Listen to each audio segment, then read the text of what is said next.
The eviction notice arrived on a gray October morning in 1883, carried by a young man whose discomfort showed in every rigid movement. Sarah Mitchell stood in the doorway of the company house she had occupied for 6 years, the paper trembling slightly in her hands as she read words that would strip away the last fragments of the life she had built. The superintendent's assistant, a clerk named Porter, whose starched collar seemed too tight for his neck, shifted his weight from foot to foot while she absorbed the news. Her husband Henry had been dead since July, crushed in a tunnel collapse at the Silver Ridge mine when a support timber split without warning. The mining company, operated by investors in Denver who had never seen the actual site where men descended into darkness each day, had permitted Sarah to remain in the dwelling through summer while she arranged for relocation. Those arrangements, according to the typed letter, needed to be concluded by November 1st. The house was required for the new shift supervisor and his family arriving from Nevada. As compensation for Henry Mitchell's 6 years of service and his death in company operations, Sarah would receive a settlement of $65. She had 14 days to vacate the property. Porter cleared his throat twice before speaking his prepared remarks, coming out in a rush. The company recognizes this is difficult timing. If you need assistance arranging transportation to Denver or another location, we can provide a company wagon at no charge.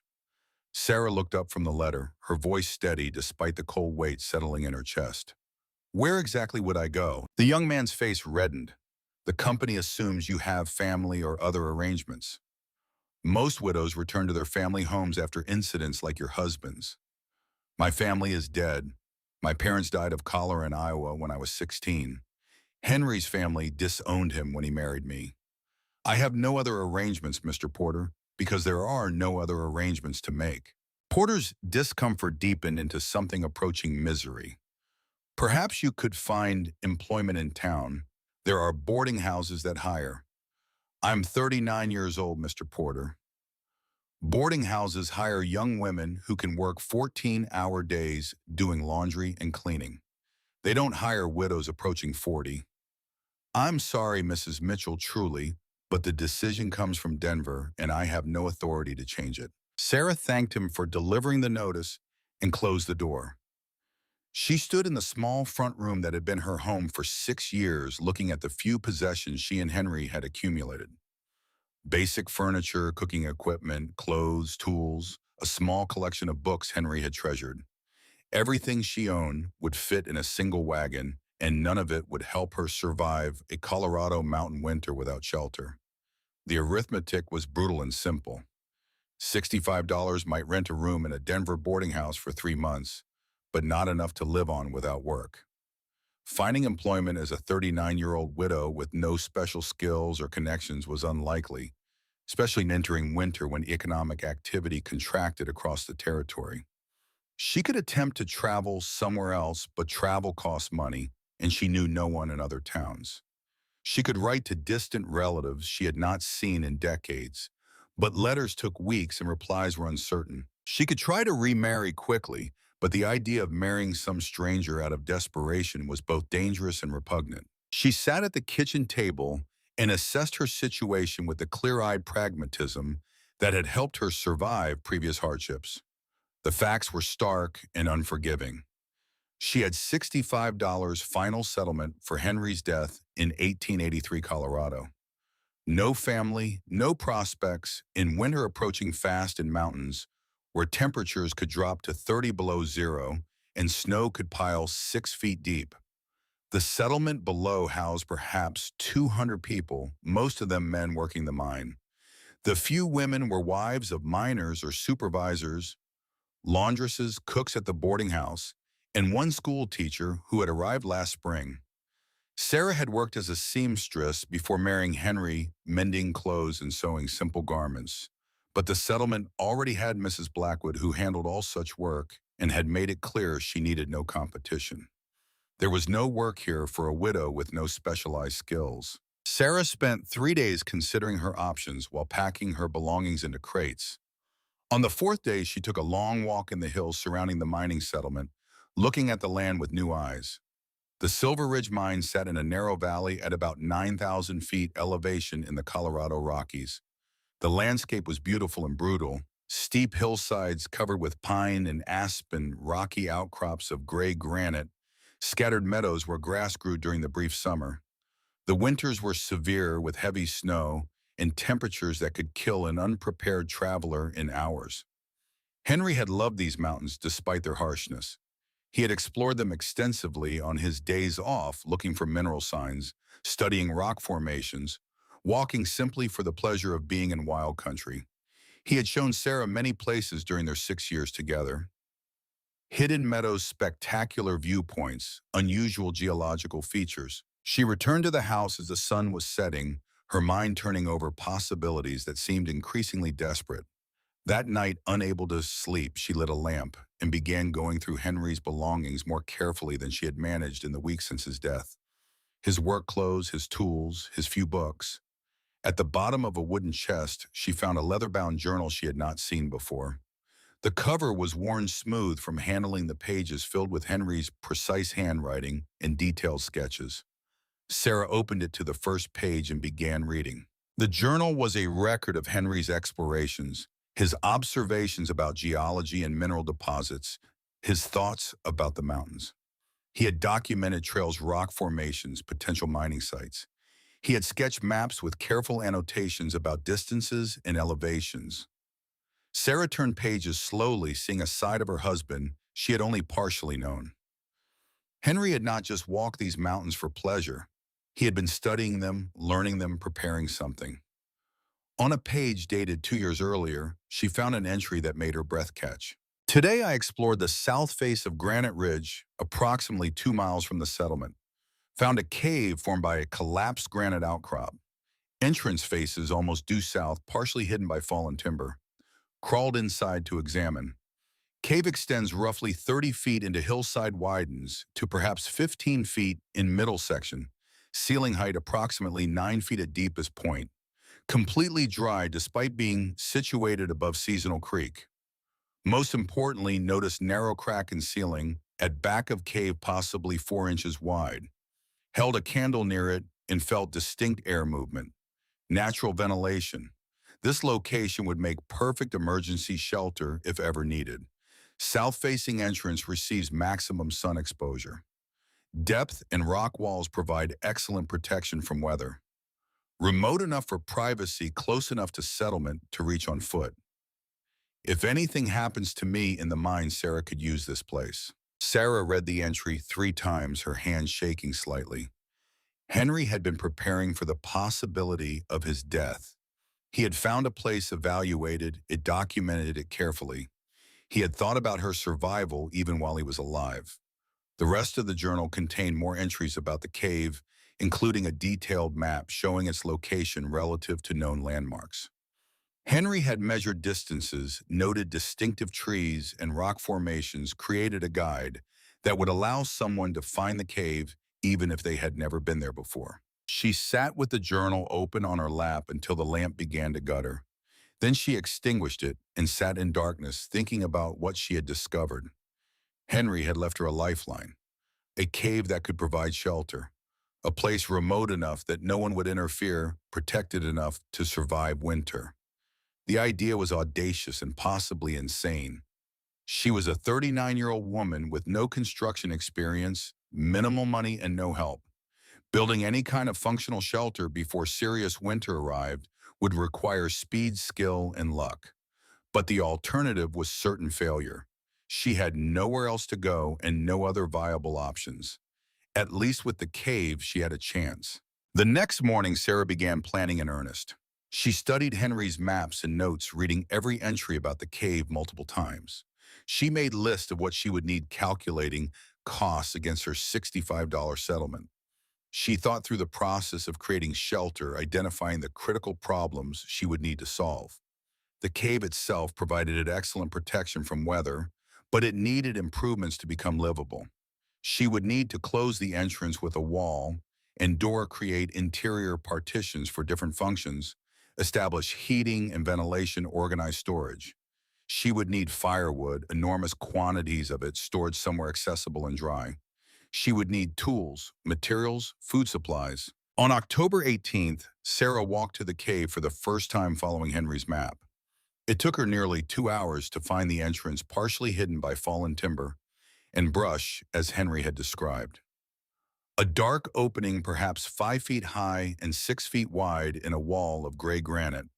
The rock face rose 20 feet above the entrance with scattered pines growing on the slope above. Sarah stood outside for several minutes gathering her courage, then lit a torch made from pine pitch and cloth wrapped around a stick. She crawled through the entrance, torch held high, and found herself in a chamber that matched Henry's descriptions exactly. The cave was indeed about 30 feet deep, but the interior was larger than she had imagined from reading about it. The chamber widened to approximately 15 feet at its middle section before tapering to about 10 feet at the back. The ceiling was highest near the middle, perhaps 9 feet, creating a natural dome effect. The walls were solid granite, weathered but stable, showing no signs of active cracking or collapse risk. The floor was mostly level, covered with a layer of dust, small rocks, and organic debris that had blown in over years. Most importantly, the space was completely dry. No water seeped from the walls. No moisture collected on the ceiling. At the back of the cave, Sarah found the ventilation crack Henry had mentioned. She held her torch near it and felt a slight movement of air. The cave had natural ventilation. Sarah stood in the middle of the chamber, turning slowly to examine every surface. The south-facing entrance meant sunlight would enter for most of the day during winter when the sun was low in the southern sky. The overhang above the entrance would protect from direct rain and snow. The position on the slope meant water would drain away naturally rather than pooling near the entrance. The granite walls would provide thermal mass holding stable temperatures regardless of weather outside. This could work. This could actually work. She walked back to the settlement with Henry's journal pressed against her chest, her mind already working through the construction process. She had 10 days before the eviction deadline. 10 days to gather materials, haul them to the cave, and begin building. It was not enough time to complete everything, but it was enough time to start.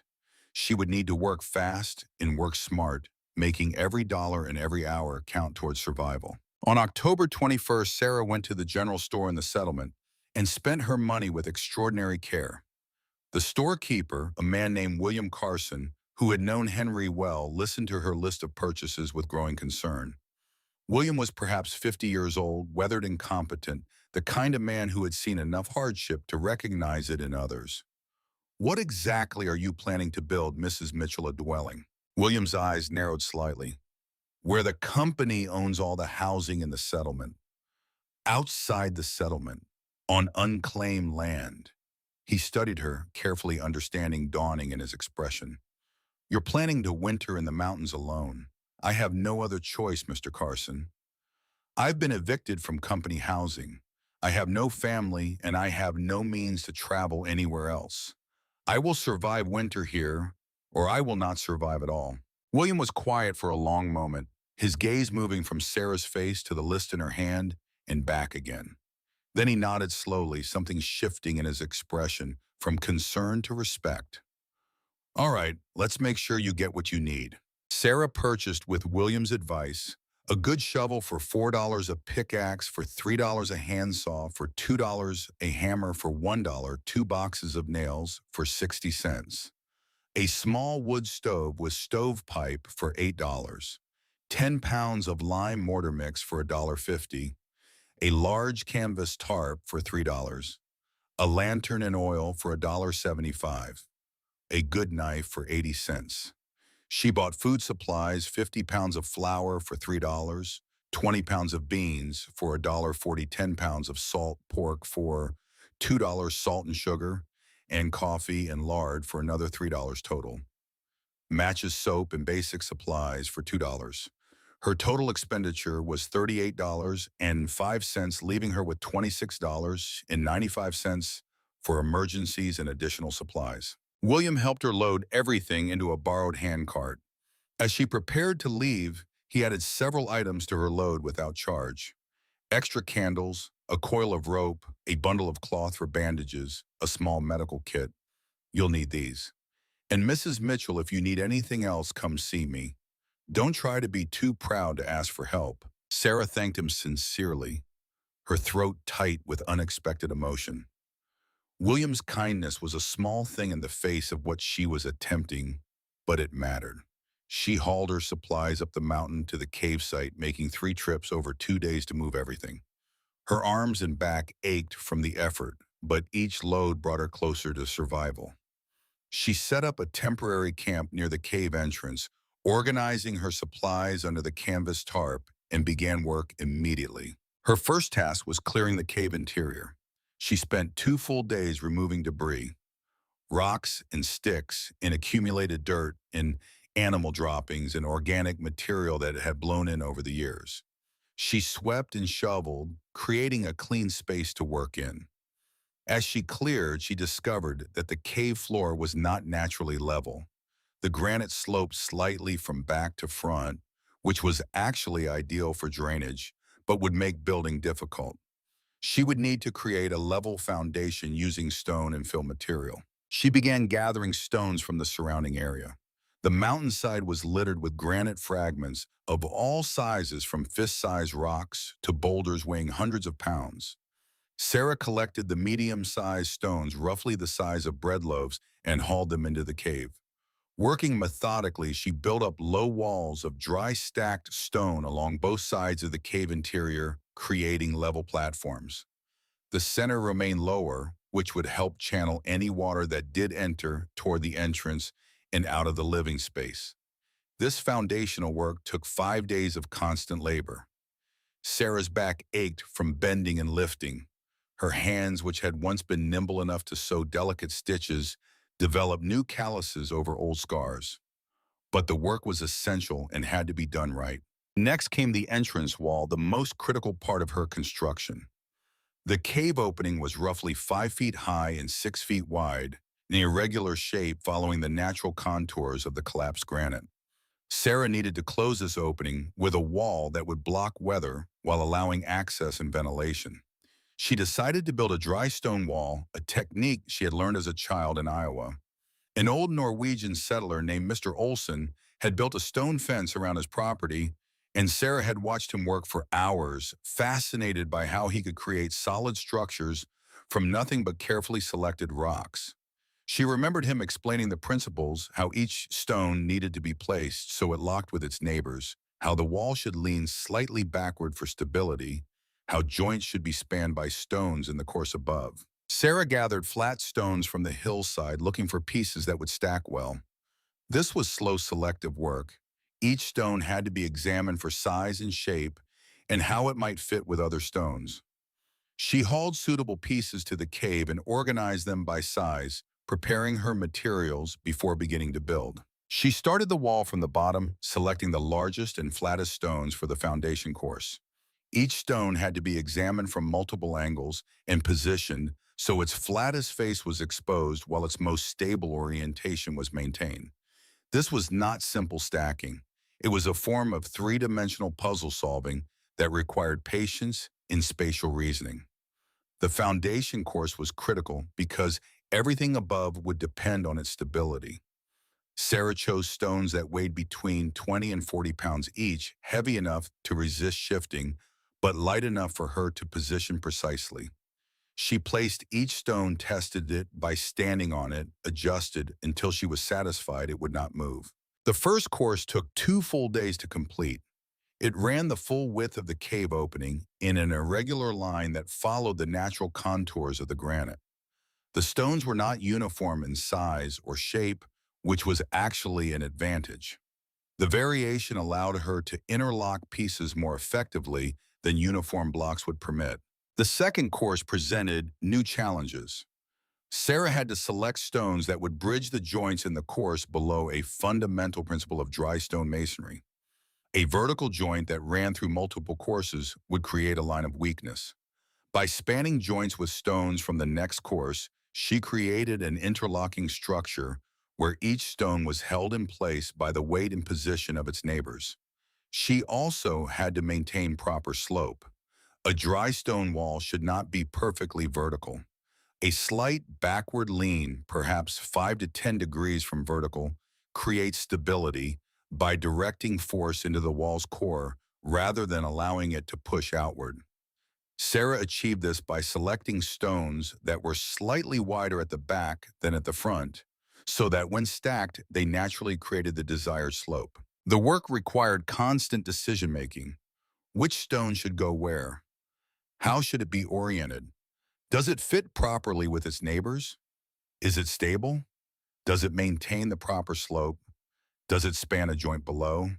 Sarah would sometimes spend an hour positioning a single stone, trying it one way, then another, then removing it to try a different stone entirely. The process could not be rushed. A poorly placed stone would create instability that would manifest later, possibly requiring the entire section to be rebuilt. Her hands suffered tremendously. The granite was rough and sharp. Even careful handling left cuts and scrapes. Sarah's palms developed a crosshatch pattern of thin cuts that stung when she washed her hands, but did not bleed enough to stop work. Her fingertips became so calloused that she gradually lost fine sensation, which actually helped because she could no longer feel every sharp edge and rough surface. By the fifth day, Sarah had built the wall to about 3 feet high. She had used perhaps 500 individual stones, each one selected and placed deliberately.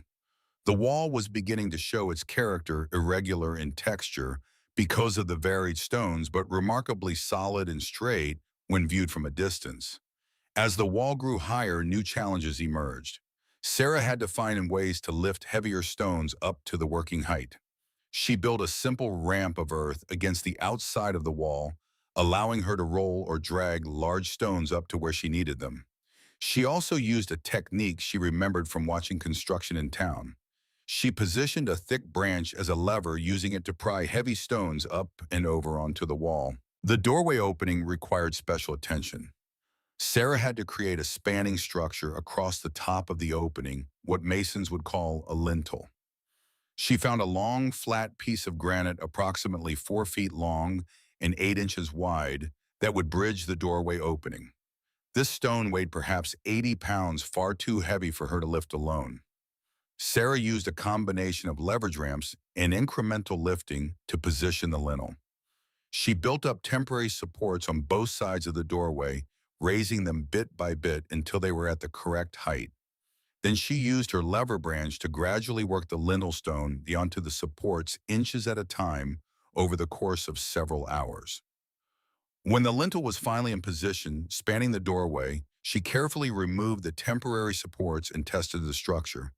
It held perfectly, supported by the massive weight of the wall stones pressing down on its ends. Above the lintel, she continued building the wall, ensuring that stones were positioned to direct weight onto the lintel's ends rather than its unsupported center span. This created what engineers call an arch effect, where the weight of upper courses is transmitted around the opening rather than straight down through empty space. The ventilation opening near the top of the wall required similar technique on a smaller scale. Sarah created a small rectangular opening about 6 inches wide and 4 inches high, positioned to align with the natural chimney crack at the back of the cave. She used smaller flat stones to create the lintel for this opening and took care to ensure the opening would not be blocked by larger stones shifting over time. As the wall approached its final height, Sarah began to select progressively smaller stones for the upper courses. This created a gradual taper from the thick base to a thinner top, which improved stability and reduced the total weight pressing down on lower courses. The final course, the capstones, received special attention. These stones would be exposed to the most weather and would be most visible. Sarah selected the flattest and most regular pieces she could find and positioned them carefully to create a relatively smooth top surface. This not only looked better, but also helped shed water away from the wall rather than allowing it to pool in joints. When the stone portion of the wall was complete, after 8 days of exhausting work, Sarah stood back and examined what she had built. The wall stood 5 to 7 feet high, depending on where measured, approximately 18 inches thick at the base, tapering to 12 inches at the top. It contained perhaps 700 individual stones totaling several tons of granite, all positioned by hand without machinery or assistance. The structure was solid and impressive, but it was not yet weatherproof. The gaps between stones, while interlocked for strength, allowed wind and driving snow to penetrate. Sarah used her lime mortar sparingly and strategically. Rather than attempting to mortar the entire wall, which would have required far more material than she could afford, she focused on sealing the exterior and interior faces. She mixed small batches of mortar, working it into the gaps between stones on both sides of the wall, creating a seal while leaving the wall's core as dry stacked stone. This technique conserved mortar while providing most of the weatherproofing benefits of a fully mortared wall. The mortar on the faces sealed against wind and precipitation, while the dry stack core maintained the flexibility and drainage characteristics that made dry stone construction effective. Sarah worked the mortar carefully, using a flat stick to press it into joints and a wet cloth to smooth the surface. She took care not to use too much mortar, which would look clumsy and waste material, or too little, which would leave gaps. The work was precise and time-consuming, but the result was a wall that looked professionally built and would shed water effectively. The mortar took 3 days to cure properly. During this time, Sarah covered the fresh joints with damp cloth to prevent too rapid drying, which could cause cracking. She checked the work daily, re-wetting the cloth as needed, ensuring the mortar cured slowly and thoroughly. When the mortar was fully cured, Sarah tested the wall by letting it face its first storm. A cold rain fell for 6 hours, driven by strong winds. Sarah watched from inside the cave as water ran down the exterior face of her wall, finding no gaps or penetrations. The interior remained completely dry. She had successfully built a weatherproof stone wall using materials gathered from the mountainside and a minimal amount of purchased mortar. The door was built from boards she cut from dead-standing timber in the forest. She had no milled lumber and could not afford to buy any, so she split and shaped logs into rough planks using her axe and wedges made from hardwood.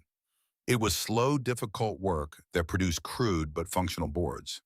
She built the door in a simple frame pattern, nailing boards horizontally across a Z-shaped brace. The door hung on iron hinges she had purchased, mounted to a frame she built into the doorway opening. The fit was imperfect, with gaps that would need to be sealed, but it was functional. By November 10th, Sarah had her stone wall complete, her door installed, and her cave basically enclosed. She now had a weatherproof shelter, though it was still crude and needed many improvements. Inside the cave, Sarah created distinct functional zones using her dry stacked stone technique. She built a low wall about 3 feet high running lengthwise down the cave, dividing it into two sections. The larger section, about 10 feet wide, would be her main living area. The smaller section, about 5 feet wide, would be storage and her firewood cache. She positioned her wood stove in the main living area directly under the natural ventilation crack in the ceiling. She installed the stovepipe, running it up to the crack and sealing around it with clay she dug from a creek bed.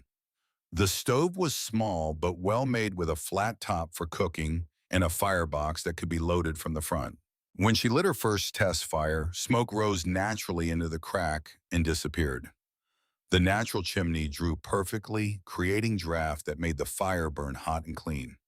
This was critical. Without proper ventilation, the cave would fill with smoke and become uninhabitable.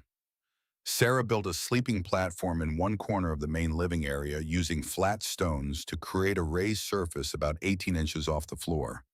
This would keep her off the cold stone and provide storage space beneath.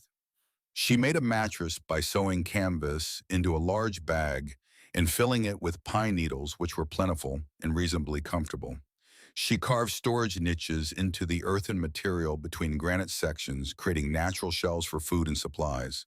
She built simple furniture from the boards. She had split a small table, a bench, a box for storing tools. The storage section of the cave became her firewood cache. This was perhaps the most important feature of her entire shelter design. Sarah understood that dry firewood was essential to survival. Wet or frozen wood is nearly useless, burning inefficiently and creating dangerous amounts of creosote. By storing firewood inside the cave, protected by the stone wall and door, she ensured it would stay dry, regardless of weather outside. Sarah spent the next 2 weeks gathering firewood with desperate intensity.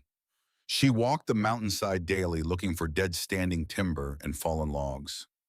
She cut trees that were already dead, sectioned them with her saw, and hauled the wood back to the cave. Each piece had to be sized correctly. Too long and it would not fit through the door. Too large in diameter and it would not fit in the stove.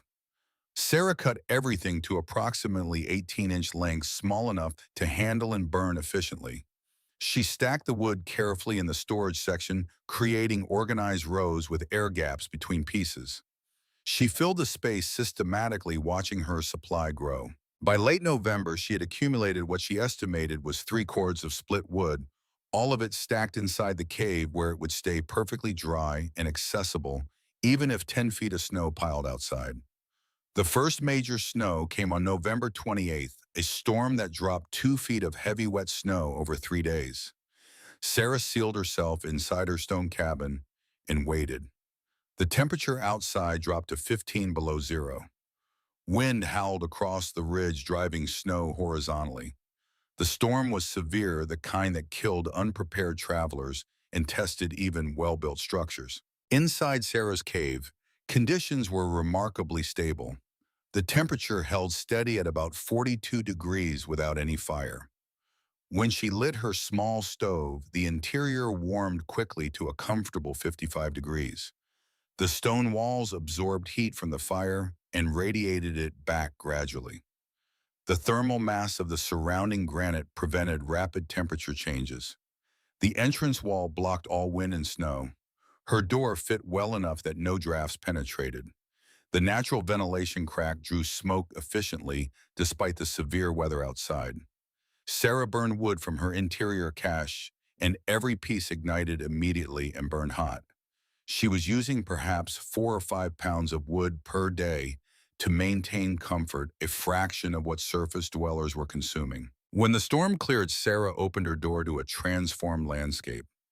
Snow was everywhere, drifted into fantastic shapes. The entrance to her cave was partially buried, but she could easily dig out the door area.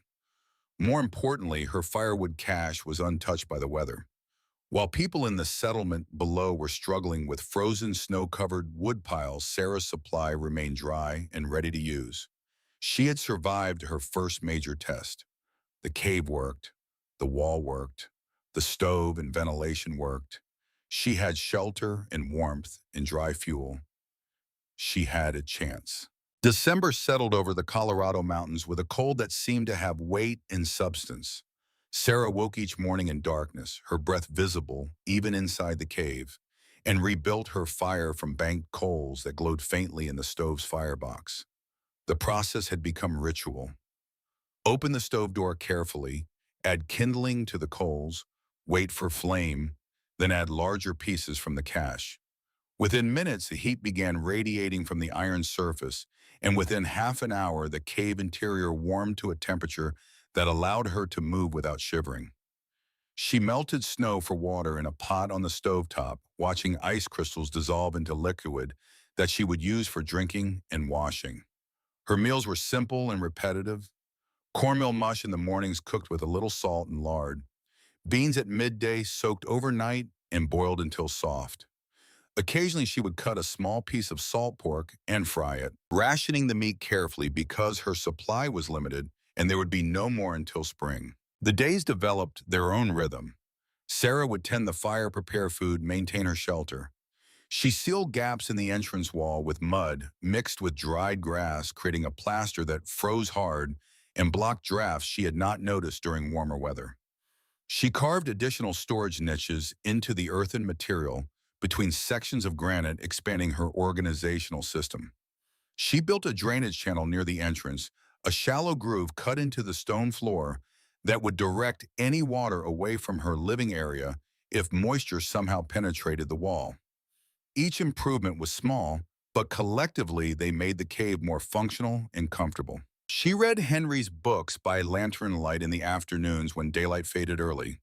He had owned 7 books, an eclectic collection acquired over years, a volume on geology and mineral identification, a collection of essays by Emerson, a technical manual on mining engineering, a novel by Dickens, a farmer's almanac from 1879, a book of poetry, a Bible that had belonged to his mother.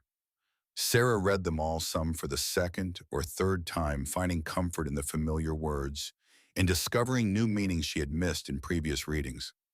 The geology book proved unexpectedly useful. It explained rock formations and erosion patterns, helping her understand why the cave had formed where it did and why its structure was stable. The almanac provided information about weather patterns and seasonal changes, though the data was 4 years old, and Colorado weather followed no predictable pattern. When weather permitted, Sarah ventured outside to gather additional firewood. She had learned to read the sky, watching for the particular quality of light and cloud formation that preceded storms. On clear days, she would spend hours cutting and hauling wood, adding to her cache, with an urgency born from understanding how quickly weather could change. On one such expedition in mid-December, she found a stand of dead aspen trees, their white bark peeling in long strips. Aspen burned hotter than pine, but faster, requiring more frequent feeding of the stove. She cut what she could carry and hauled it back, expanding her fuel options. On the evening of December 10th, Sarah heard something that made her freeze in place. A sound outside the cave, distinct from wind or settling snow. Footsteps crunching through frozen crust. Then a pause. Then 3 deliberate knocks on her door, the sound echoing strangely in the stone chamber. Her heart hammered as she stood motionless near the stove. No one should be out here. No one knew where she was except William Carson, and he would have called out a greeting. The knock came again, more insistent, a man's voice muffled by the door and wall. "Mrs. Mitchell, are you in there?" Sarah did not answer. Her mind raced through possibilities, none of them good. A stranger who had somehow tracked her here. Someone from the mining company checking on the evicted widow. A traveler seeking shelter who had stumbled upon her cave. She remained silent, barely breathing, listening. "I know you're in there. I can see smoke from your chimney." Still, Sarah said nothing. After a long moment, she heard the footsteps retreat, crunching away through snow. She waited, not moving, for what felt like an hour but was probably only minutes. When she finally crept to the door and opened it a crack, she saw nothing but undisturbed snow glowing faintly in starlight.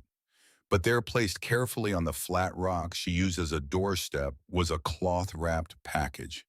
Sarah grabbed it quickly and shut the door, barring it from inside with the wooden beam she had installed for exactly this purpose. Inside the package was dried meat jerky made from venison, perhaps 2 pounds of it. No note, no explanation. Someone had brought her food and left it without demanding entry or payment or anything else. Sarah sat at her table, the jerky in front of her, trying to understand. William Carson was the obvious answer. He was the only person in the settlement who knew what she was attempting. But why would he not identify himself? Why the mystery? She ate a small piece of the jerky, the salty meat almost painfully flavorful, after weeks of bland food. Then she wrapped the rest carefully and stored it in one of her niches. The incident left her unsettled. Someone knew where she was. Someone was watching. She checked her door bar twice before sleeping that night, and her dreams were troubled. 10 days later, on the morning of December 20th, Sarah was splitting firewood outside the cave when she heard someone approaching. This time, the visitor called out before getting close, announcing himself in a voice she recognized immediately. "Mrs. Mitchell, it's William Carson. I'm coming up the trail. Don't shoot me if you have a gun." Sarah lowered the axe she had instinctively raised and waited. William emerged from the tree line a moment later, breathing hard from the climb, his face red from cold and exertion. He carried a pack on his back and moved with the careful steps of someone navigating icy terrain. "Mr. Carson, this is unexpected." William stopped a respectful distance away, studying her with an expression that mixed concern and something else. Relief, perhaps. "You look well, Mrs. Mitchell. Better than I expected, to be honest." "I am well. The cave provides excellent shelter." William's gaze moved past her to the stone wall closing the cave entrance. He walked closer, examining the construction with the eye of someone who understood quality work. You built this yourself, the whole thing. I did. Dry stone construction. It keeps the weather out. May I see inside? Sarah hesitated, then nodded. She led him through the door into the cave interior. William stood for a moment, letting his eyes adjust to the dimmer light, then walked slowly through the main living area. He examined the stove installation, the sleeping platform, the storage niches. He stepped into the firewood section and ran his hand along the stacked wood, noting how organized and accessible it was. When he returned to the main area, he was quiet for a long moment. This is remarkable. You've built a genuine dwelling inside natural shelter. It's warmer in here than in my store. The granite provides insulation and thermal mass. I only need to raise the temperature 15 or 20 degrees above the stone's natural temperature to be comfortable. A surface dwelling would require raising temperatures 60 or 70 degrees from outside conditions. William nodded slowly, understanding. And your firewood stays dry, completely dry. Every piece burns efficiently.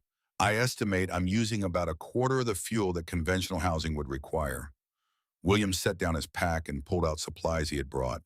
Coffee, real coffee, not the chicory extended blend. A small sack of sugar, dried apples, 2 candles.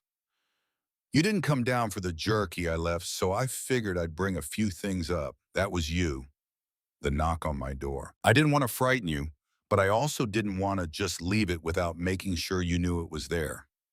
When you didn't answer, I figured you were being cautious, smart given your situation. I thought you might be someone from the company. Or worse, William's expression hardened slightly. The company has no idea where you are, and I'm not telling them. As far as they're concerned, you took their wagon to Denver and disappeared. Let them think that. They offered you a wagon. They mentioned it to me when they were looking for you last month. Wanted to know if you'd taken them up on the offer. I told them I assumed you had. Sarah felt something loosen in her chest, a tension she had not fully acknowledged until it eased. Thank you. Henry was a good man and a good friend. I figure helping his widow is the least I can do. William paused, then continued with careful words. The mining company is having second thoughts about how they handled your situation. There's talk they might offer you a position, camp manager or something similar. $35 a month with housing. Sarah's response came without hesitation. They evicted me when I needed help. Now I don't need theirs. William smiled, a grim satisfaction in the expression. Henry would be proud of you. He always said you were stronger than most people realized. They talked for another hour. William shared news from the settlement. The new shift supervisor had arrived with his family. The winter was proving harder than expected, with more snow than usual. Several families were already running low on firewood because their supplies had gotten wet from poor storage. William described how people were struggling with frozen wood piles, ice-covered stacks that required chopping to free individual pieces. The wood itself was often frozen or snow-soaked, burning poorly and requiring twice as much volume to produce adequate heat. Sarah listened to this with growing concern. She remembered those families, the Pattersons with 3 young children, the Hendersons who had arrived only last spring, the widow Kowalski who lived alone in a small cabin. Have any of them asked for help? Pride's a funny thing, Mrs. Mitchell. People would rather freeze than admit they didn't prepare properly. If they need advice about storage, I would share what I've learned. William considered this. Let me think on how to arrange that. Some folks might be embarrassed to ask a woman for help, especially when they figured for dead or gone. After William left, Sarah felt both comforted and unsettled. The knowledge that someone knew where she was and checked on her welfare provided a measure of security. But the news about families struggling with firewood worried her. She understood too well how quickly a survivable situation could become desperate when fuel ran out. January brought the coldest weather of the season. Temperatures plunged to 32 below zero on the coldest night, a savage cold that made any exposed skin burn within seconds. Sarah monitored her fuel consumption carefully during this period.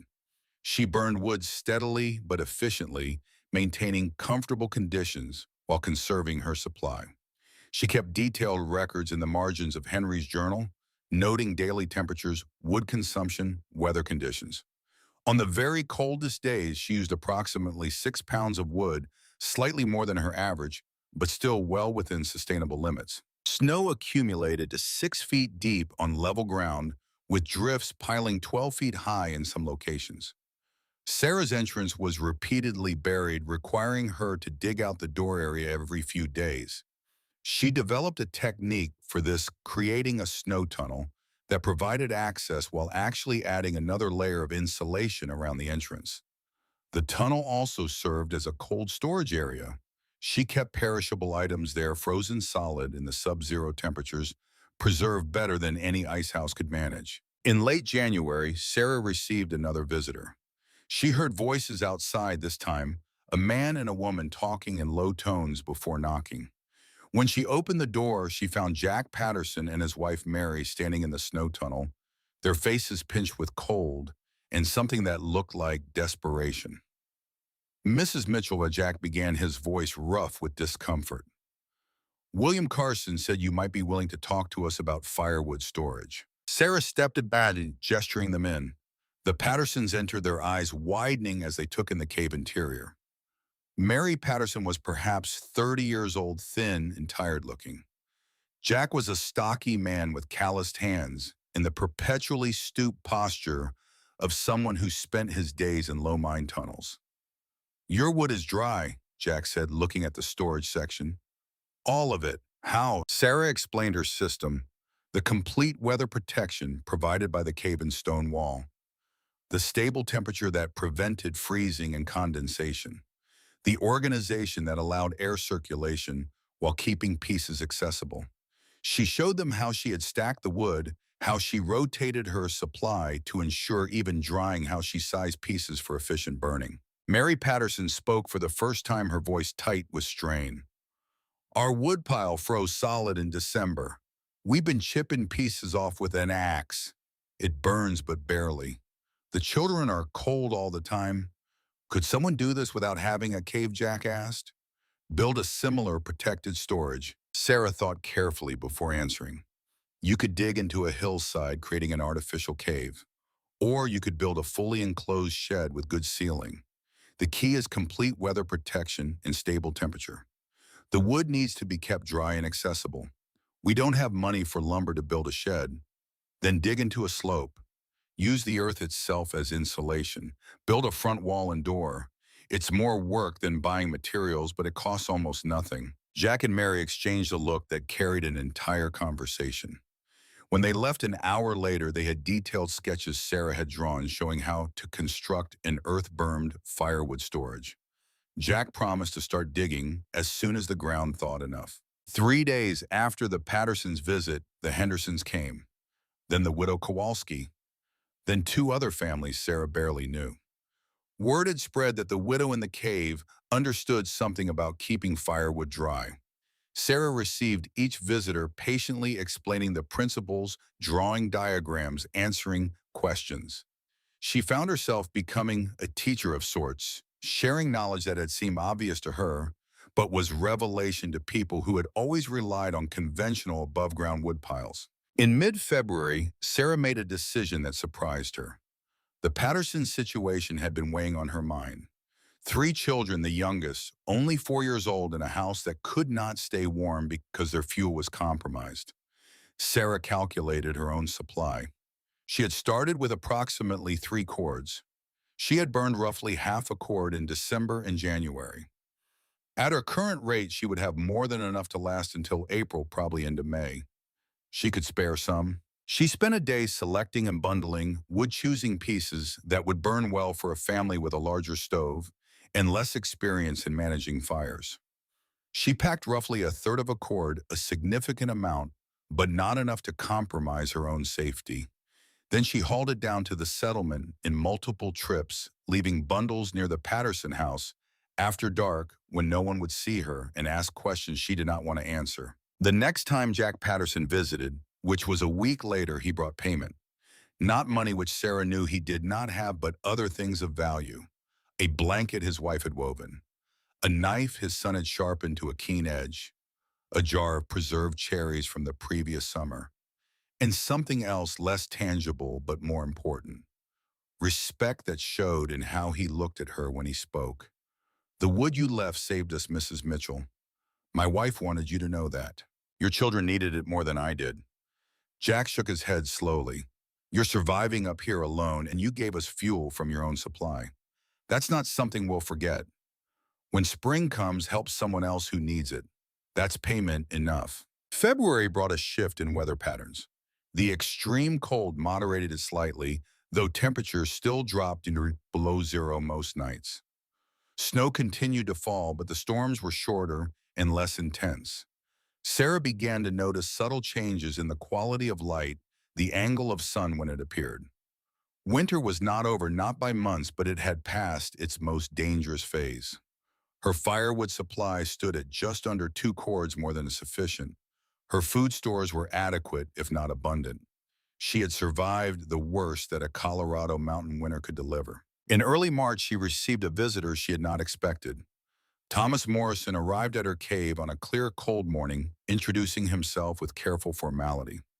He was perhaps 42 years old, tall and lean, with the weathered face of someone who spent time outdoors, but the clean hands of someone who worked with instruments and calculations rather than picks and shovels. Mrs. Mitchell, I'm Thomas Morrison. I'm the new mining engineer at Silver Ridge. William Carson suggested I might want to see what you've built here. Sarah studied him cautiously. And why would a mining engineer care about a cave dwelling? Thomas gestured at the stone wall. Because this demonstrates principles that most engineers with university degrees don't understand. May I examine your construction? Sarah found herself intrigued despite her wariness. She showed him through the cave, watching as he studied every aspect with intense focus. He measured the wall thickness with a piece of string. He examined the mortar joints. He tested the door fit. He spent long minutes observing the stove installation and ventilation system. He asked questions that revealed genuine understanding of engineering principles. The thermal mass effect here is extraordinary, he said finally. You're essentially living inside a temperature-regulated environment that requires minimal energy input. The granite provides insulation and heat storage. The south-facing entrance maximizes solar gain. The natural ventilation crack creates draft without heat loss. This is more efficient than most of the buildings in the settlement. I had $65 and no other options. Efficiency was necessary, not optional. Thomas looked at her with an expression she could not quite read. Most people with limited resources make compromises that reduce efficiency. You did the opposite. You built something better than what unlimited resources typically produce. I had good information. My husband documented this cave thoroughly before he died. Information only helps if you understand how to apply it. Thomas paused, then continued carefully. The mining company is struggling with fuel costs this winter. The amount of wood required to heat the surface buildings is bankrupting their operations budget. I've been asked to find solutions. What you've done here suggests possibilities I hadn't considered, such as earth berm structures, buildings that use the ground itself as insulation, thermal mass walls that store heat, better ventilation systems. You've solved problems with simple techniques that we've been trying to address with expensive materials and complex systems. Sarah felt something shift in her understanding. She had thought of her cave as desperate survival, a last resort born from having no choices. Thomas was describing it as innovative engineering, a solution that outperformed conventional approaches. The perspective was disorienting. If you're interested, Thomas said, I'd like to document what you have built. Measurements diagrams, calculations of efficiency. With your permission, of course, what would you do with such documentation? Propose changes to how the mining company builds and maintains structures. If they're smart, they'll listen. If they're not, well, at least the information will exist for someone else to use. Sarah considered this. The idea of her desperate survival shelter becoming a model for improved building practices seemed absurd. But Thomas's interest appeared genuine, and his questions had been intelligent. You may document whatever you wish. I have nothing to hide. Thomas visited 3 more times over the next 2 weeks, each time bringing tools and notebooks. He measured everything precisely. He sketched detailed diagrams. He calculated heat loss and fuel consumption rates. He estimated the thermal mass of the granite and the insulation value of the earth surrounding the cave. His final visit included a sheaf of papers covered in equations and technical drawings. I've written a report for the mining company, he explained. It proposes earth berm storage facilities for firewood, similar to what you've created here.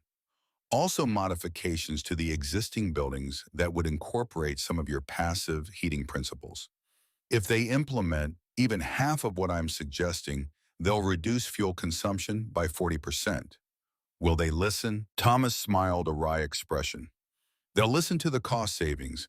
Whether they understand the principles behind them is less certain. After Thomas left that day, Sarah sat at her table and thought about the strange path that had led her here. Evicted from company housing with minimal resources, she had built shelter that was now being studied by an engineer and proposed as a model for improved construction. The irony was sharp. The mining company had thrown her away as worthless, and now they would potentially benefit from what she had learned in the process of surviving their abandonment. But there was something else too, something she was only beginning to recognize. Thomas Morrison had looked at her work and seen competence, intelligence, practical skill. He had not treated her as a desperate widow to be pitied. He had engaged with her as someone who had valuable knowledge. That recognition mattered in ways she had not anticipated.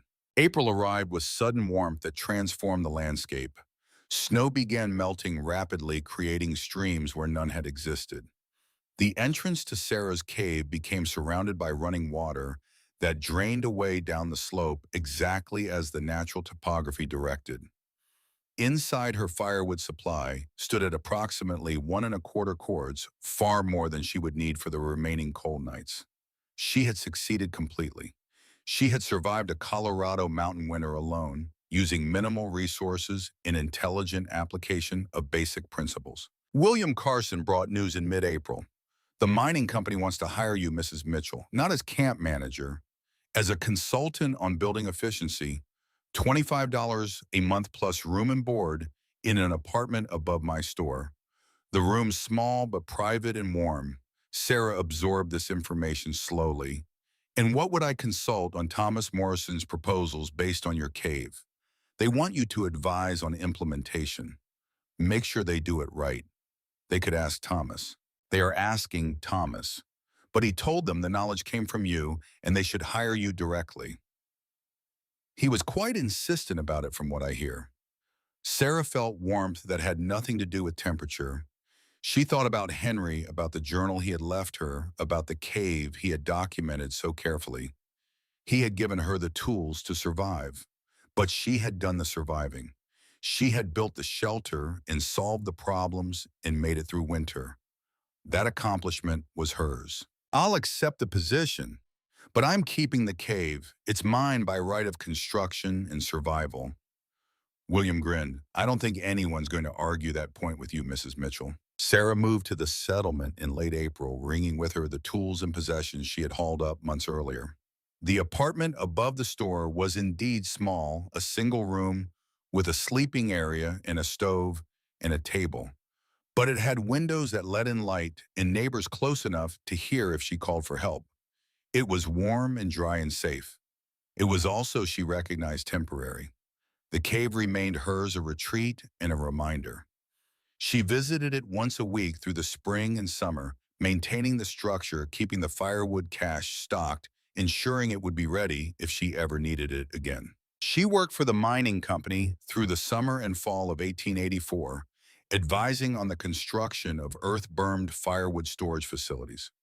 She watched as workers dug into slopes and built front walls, creating protected spaces that would keep fuel dry year-round. She consulted on modifications to existing buildings, adding thermal mass and improving ventilation. The work was satisfying in ways she had not expected.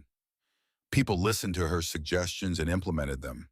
The results were measurable and significant. In September, Thomas Morrison asked if he could call on her socially. Sarah agreed, curious about where this might lead. They took walks in the hills discussing engineering principles and practical construction techniques and the relationship between theoretical knowledge and applied skill. Thomas talked about his education at a technical college in Pennsylvania. Sarah talked about learning to sew from her mother and watching Mr. Olson build stone fences in Iowa.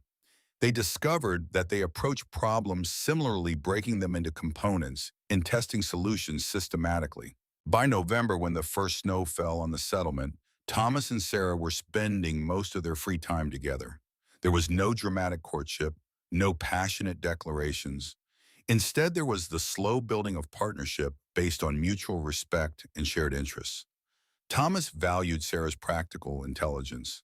Sarah valued Thomas's theoretical knowledge and his willingness to learn from her experience. In January of 1885, Thomas asked Sarah to marry him. His proposal was characteristically direct.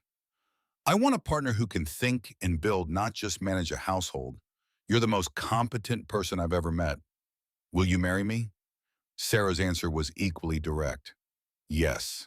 They married in February, a small ceremony attended by William Carson and a handful of others. Sarah was 40 years old. Thomas was 43. Neither of them had illusions about romance or youth. They had something better: genuine partnership built on respect and shared purpose. Through 1885 and into 1886, Sarah and Thomas worked together on building a house that incorporated every lesson Sarah had learned from the cave. They used stone walls for thermal mass. They positioned the structure for maximum solar gain through south-facing windows. They built an earth-burned firewood storage facility that kept fuel dry year-round. They designed the interior for efficient heat distribution with a central stove and careful attention to airflow. The house they created was unlike anything else in the settlement, and it outperformed conventional buildings in every measurable way. Other families began copying their techniques. By the summer of 1886, 12 houses in the region had incorporated earth-berm storage, or thermal mass walls, or improved ventilation systems. The ideas were spreading, becoming part of the local building knowledge. Sarah found herself training others, explaining principles, troubleshooting problems. She was no longer just surviving, she was teaching survival to an entire community. In the fall of 1886, a professor from the Colorado School of Mines visited the settlement to study mining operations. Someone mentioned Sarah's cave, and the professor asked to see it. Sarah took him there on a clear October day, nearly 3 years after she had first built the stone wall. The structure remained sound, the wall solid, the interior dry. The professor spent hours examining everything, taking notes, asking detailed questions about construction methods and material costs and thermal performance. He wrote a paper that winter titled "Passive Shelter Design in Mountain Environments." Sarah read it in the spring of 1887, finding her cave described in technical language that made her desperate survival sound like deliberate engineering innovation. The paper noted that she had achieved weatherproof shelter using minimal purchased materials, solved the firewood storage problem through integrated design, and demonstrated that natural features could be enhanced with simple construction to create superior living spaces. The conclusion stated that her approach offered valuable lessons for builders working in harsh climates with limited resources. Sarah kept the paper in a drawer and returned to her work. She and Thomas were building a consulting business, advising homesteaders on efficient construction techniques. The work was steady and satisfying. They were making a living from knowledge Sarah had gained while trying not to die, and there was a certain justice in that. The spring of 1887 brought changes that Sarah had not anticipated. The consulting business she and Thomas had started grew beyond their initial expectations as word spread through the mining communities scattered across the Colorado Rockies. Homesteaders and small mining operations contacted them, seeking advice on efficient construction in harsh climates. Thomas handled the engineering calculations and formal proposals. Sarah provided the practical knowledge about materials and techniques that worked in real conditions with limited resources. Together, they formed a partnership that combined theoretical understanding with lived experience, and clients valued both. In May, they received a letter from a settlement 60 miles north. A group of families planning to establish a new mining camp wanted consultation on building design before they began construction. The pay was substantial, $50 plus expenses for a week of on-site work. Thomas and Sarah traveled there on horseback, camping along the way, arriving to find a valley not unlike the one where Silver Ridge sat. The families gathered in a temporary shelter to hear their recommendations. Sarah spoke about thermal mass and passive solar design, about the importance of protected firewood storage, about using natural features rather than fighting against them. She drew diagrams showing how to orient buildings for maximum sun exposure in winter, how to build earth-berm structures that use the ground itself as insulation. The families listened with an attention that told her they understood the value of what she was offering. These were people who had experienced cold and fuel shortages and the brutal reality of mountain winters. They knew that good design could mean the difference between survival and disaster. One woman raised her hand, her face weathered and serious. "Mrs. Morrison, some of the men here say your ideas are too complicated, that we should just build like everyone else has always built." Sarah met her eyes directly. Everyone else loses half their firewood to weather and burns twice as much fuel as they need to stay warm.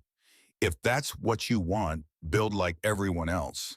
But if you want to survive winter without running out of fuel or money, then build smart instead of traditional.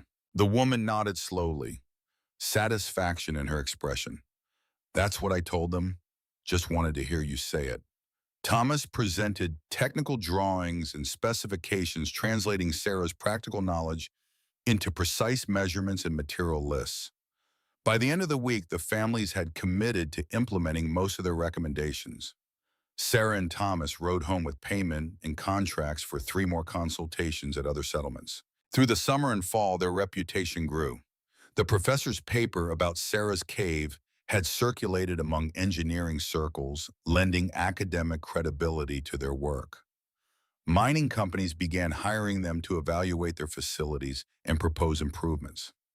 Sarah found herself traveling frequently, inspecting buildings, advising on renovations, teaching principles she had learned from necessity. In September, the Silver Ridge Mining Company made an offer that surprised both of them. The company wanted to hire Sarah as a permanent technical consultant at $80 per month, nearly 3 times what most skilled workers earned. The position would involve reviewing all company construction projects and training workers in efficient building techniques. Thomas would be offered a parallel position as chief engineer at $100 per month. Sarah considered the offer carefully. The money was significant enough to provide real security, but accepting meant becoming part of the organization that had evicted her with $65 and a 2-week deadline.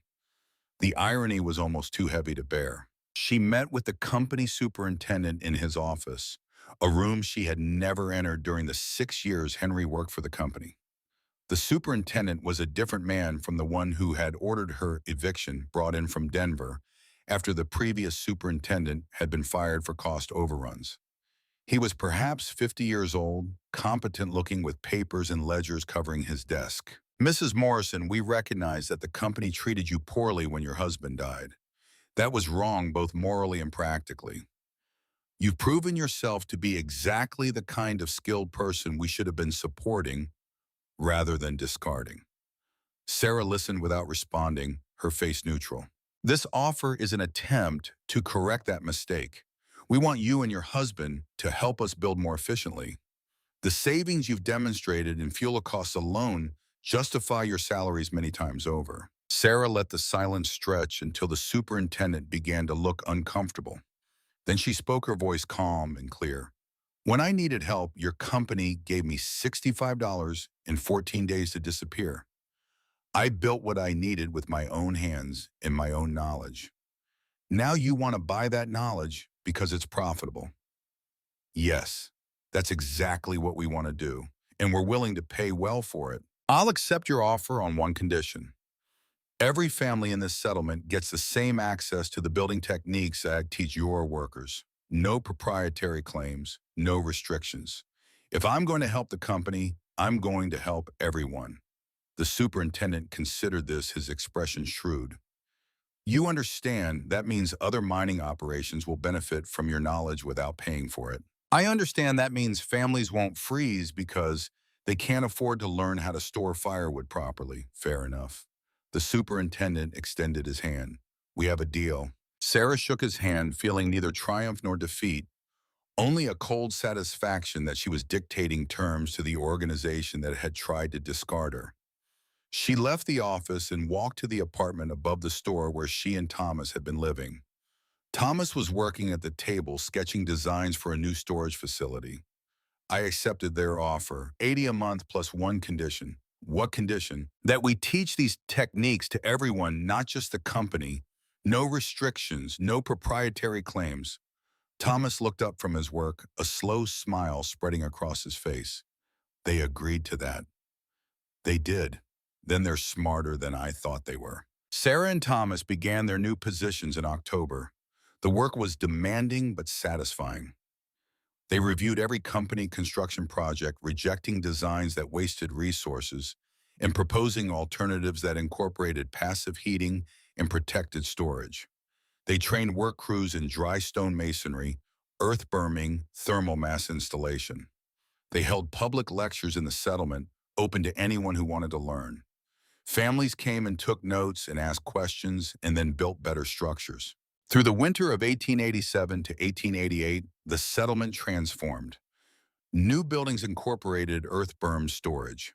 Existing structures were retrofitted with improved ventilation and thermal mass walls. Firewood consumption across the settlement dropped by nearly 40% compared to previous winters. The mining company's fuel costs decreased so dramatically that the superintendent sent a letter to the Denver investors describing the savings.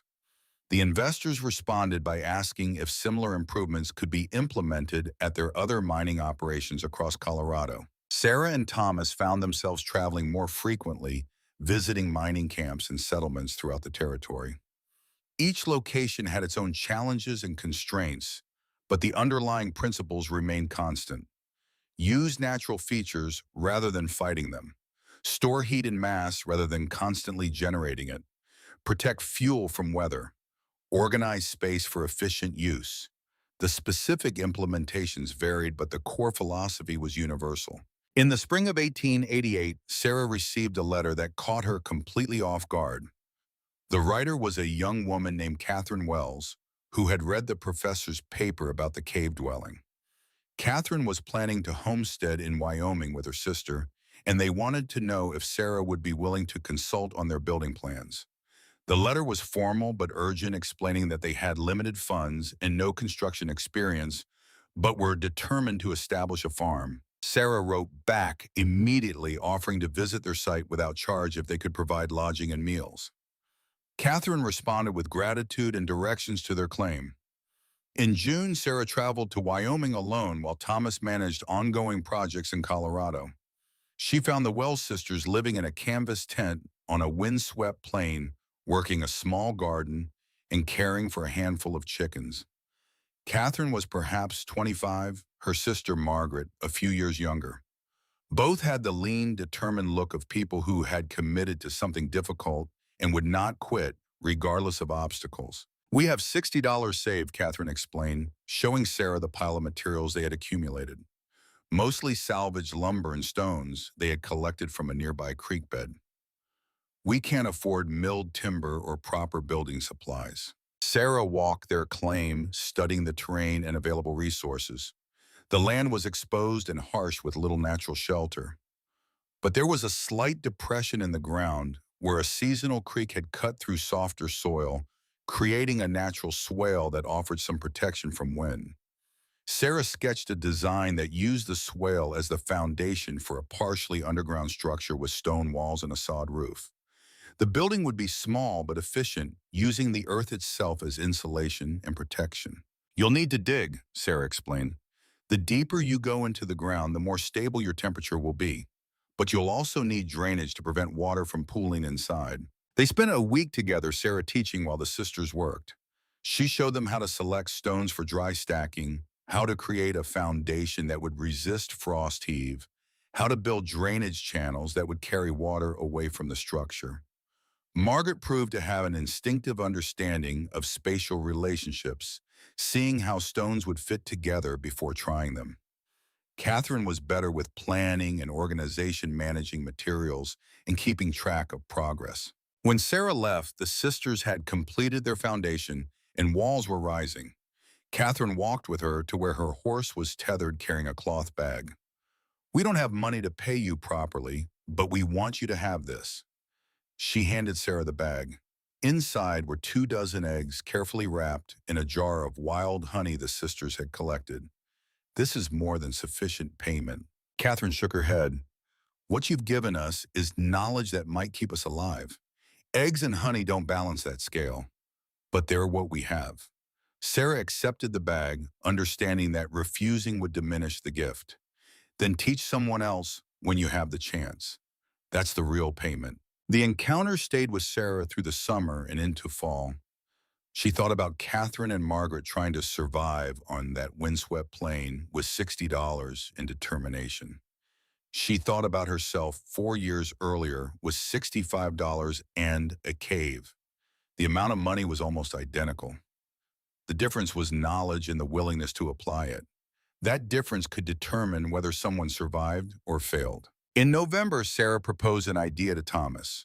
"We should write a practical guide, something that explains these building principles in clear language with detailed drawings. Not an academic paper, but a manual that anyone can follow."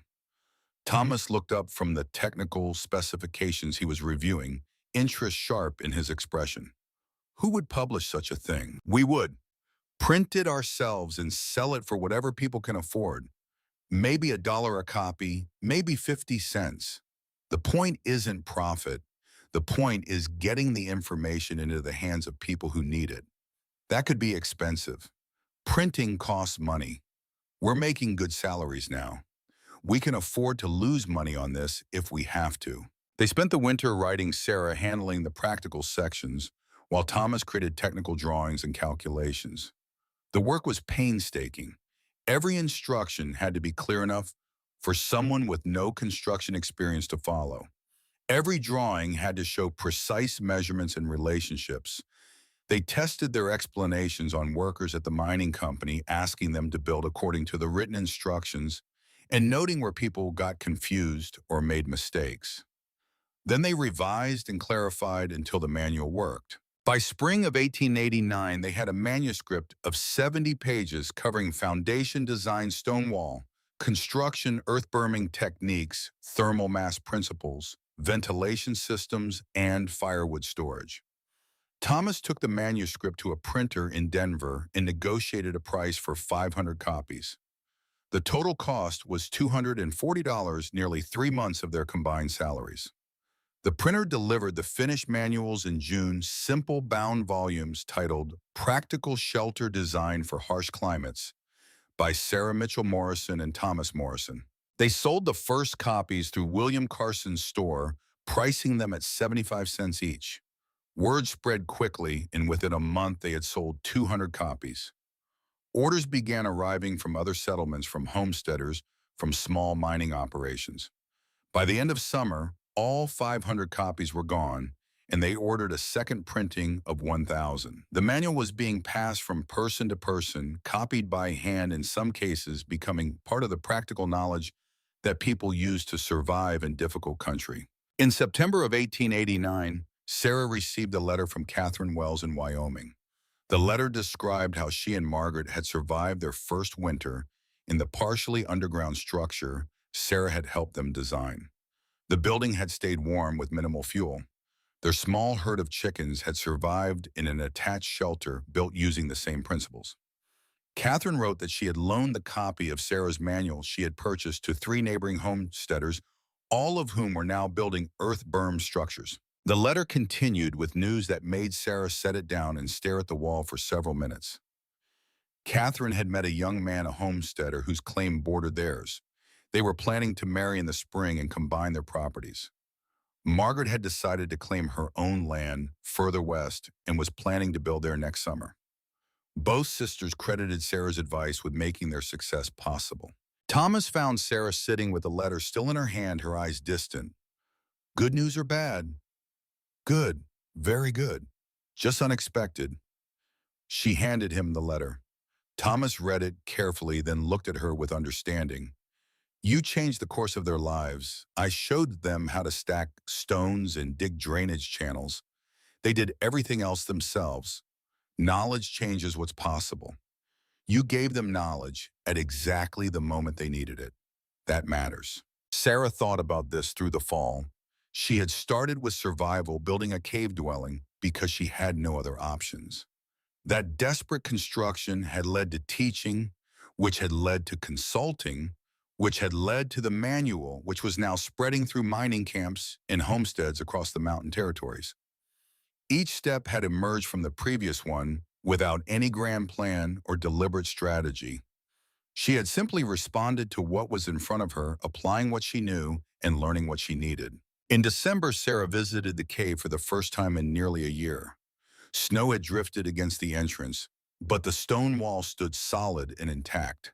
She dug through to the door and opened it, stepping inside to find everything exactly as she had left it. The stove still sat in position. The sleeping platform remained sound. The firewood cache held wood she had stacked years earlier, still dry and ready to burn.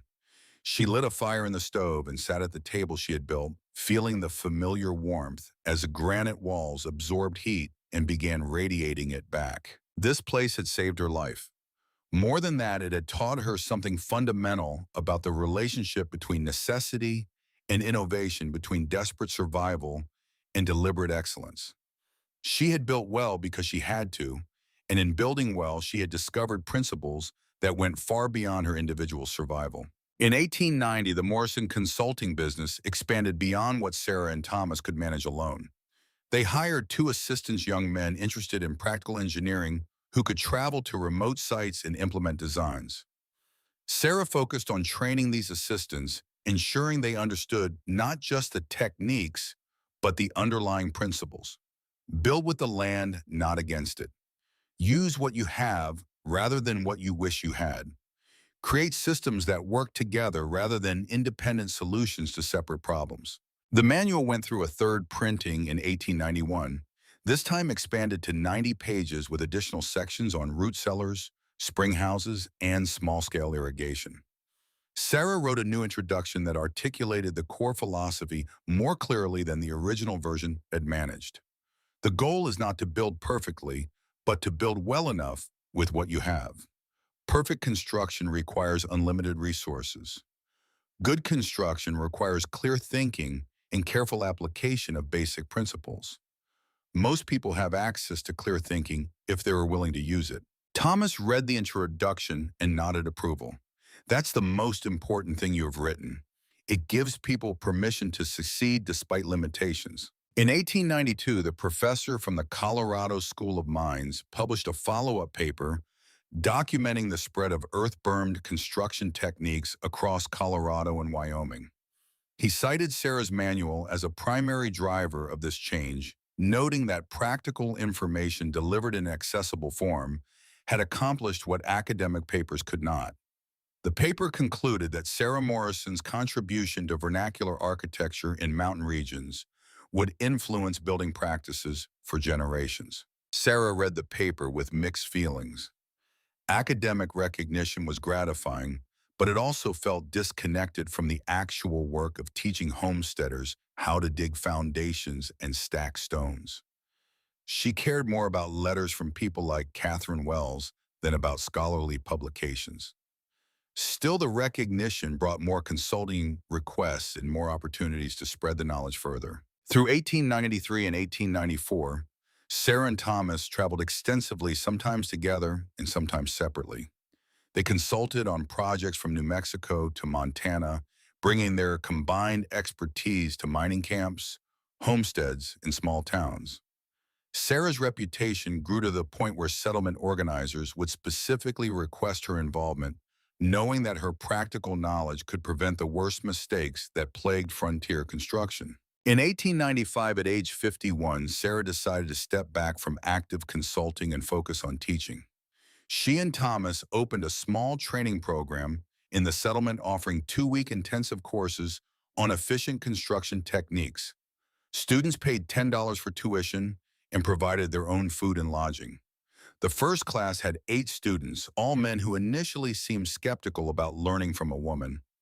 By the end of the 2 weeks, their skepticism had transformed into respect, as Sarah demonstrated knowledge that went far deeper than their own. One student, a young carpenter named Frank Harrison, stayed after the final session to speak with her privately. "Mrs. Morrison, I've been building for 6 years, and I thought I knew my trade. But you've shown me that I've been wasting materials and effort on every project I've done. That's hard to accept, but it's also valuable to know. What will you do with what you've learned? Go back to Kansas and build better." And probably anger some clients who want things done the way they've always been done. Then you understand the real challenge.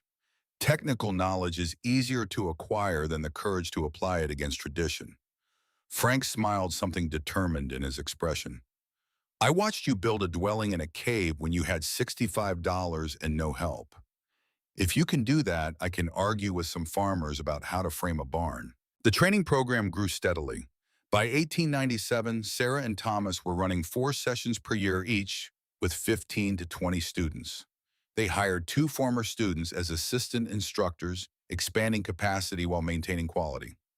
The program became known throughout the Mountain Territories as the best practical education available for builders working in harsh climates. In 1899, a government surveyor arrived in the settlement conducting research for a report on housing conditions in Colorado mining regions.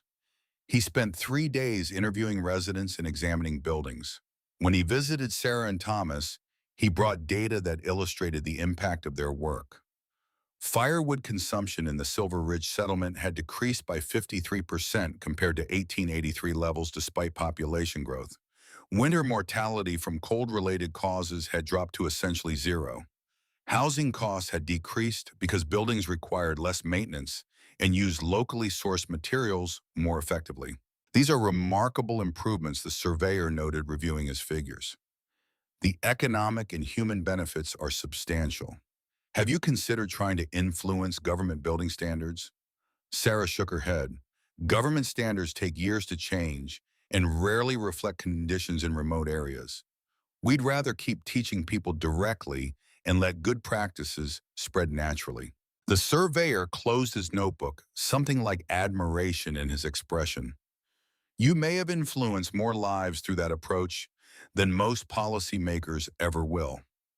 After he left, Thomas turned to Sarah with a question he had been considering for some time.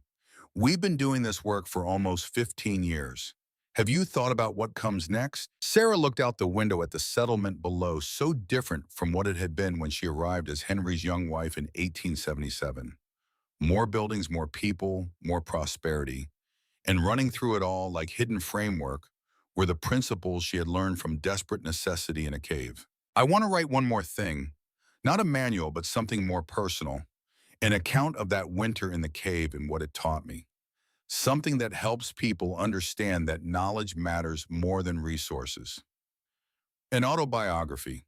Not exactly. More like a case study in problem solving under constraints, with enough detail that someone else in a desperate situation might find useful ideas. They began working on this new project in 1900. Sarah wrote in the evenings after training sessions, documenting her experiences from October 1883 through April 1884. She described every decision and its rationale, every technique and its application, every mistake and lesson learned. Thomas helped organize the material and created technical appendices with calculations and specifications. The resulting manuscript was 150 pages, part narrative and part technical manual titled "Shelters of Stone and Sense Building for Survival in the Colorado Rockies." They published it themselves in 1901, printing 300 copies at their own expense. The book sold slowly, at first appealing to a narrower audience than the practical manual. But it found its readers the people who needed to understand not just how to build, but why certain approaches worked.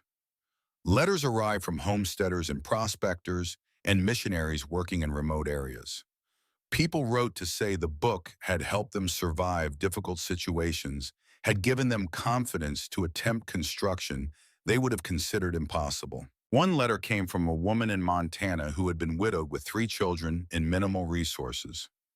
She had read Sarah's account and built an earth-berm dwelling that had kept her family alive through a brutal winter. The letter concluded with words that stayed with Sarah for years. You showed me that being alone and poor doesn't mean being helpless. Knowledge and determination can overcome terrible odds. My children are alive because you wrote down what you learned. Sarah was 57 years old when she read that letter. More than half her life had passed since the October morning when Porter had delivered the eviction notice. She thought about the woman she had been, then terrified and alone with $65 and nowhere to go. That woman had built something that still stood both physically in the cave and conceptually in the principles that had spread across the mountain territories. In 1905, Sarah and Thomas closed the training program and retired from active consulting. They were 61 and 64 respectively, ready to slow down after years of demanding work.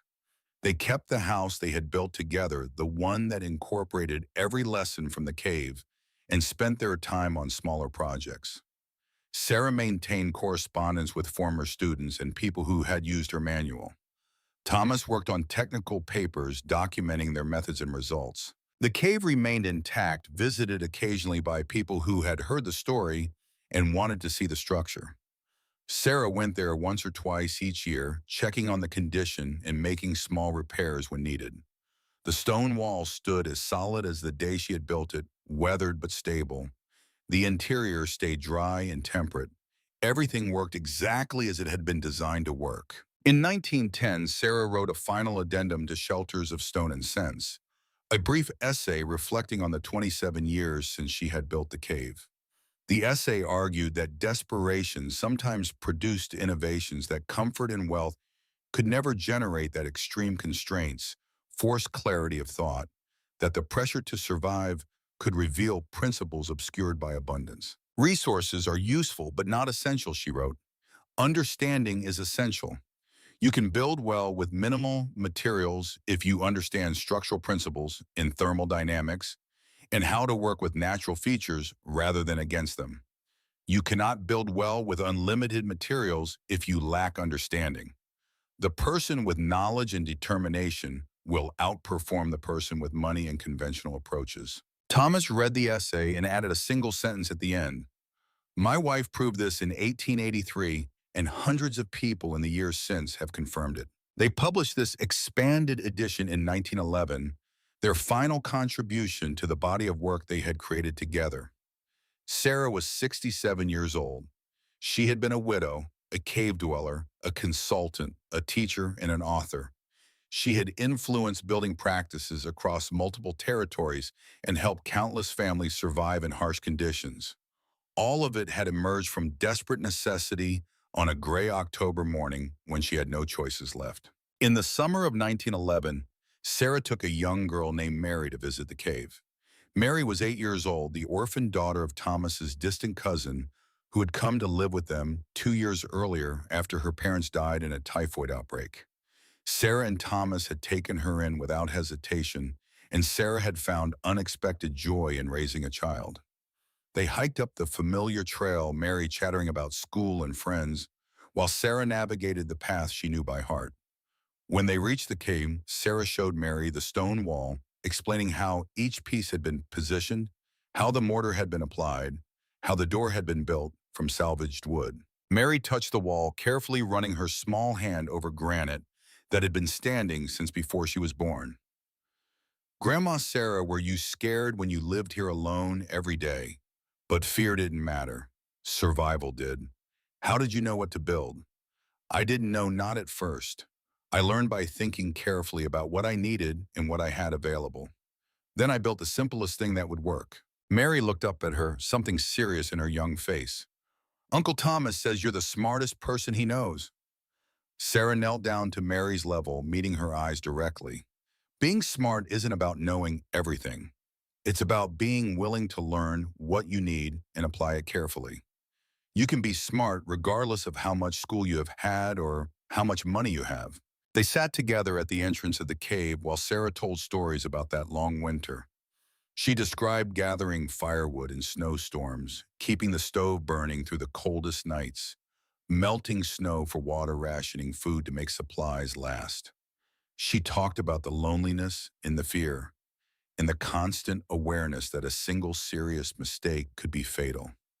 But she also talked about the satisfaction of solving problems, the confidence that came from successful construction, the knowledge that she had built something that worked. As the afternoon sun angled lower, Sarah walked to the back of the cave and selected a small flat stone from the floor.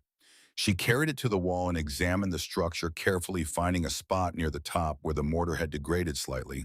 She mixed a small amount of fresh mortar from materials she had brought and used it to set the stone in place, a symbolic repair that acknowledged the wall's endurance. Mary watched silently as Sarah worked, smoothing the mortar with careful movements, ensuring the stone was properly seated.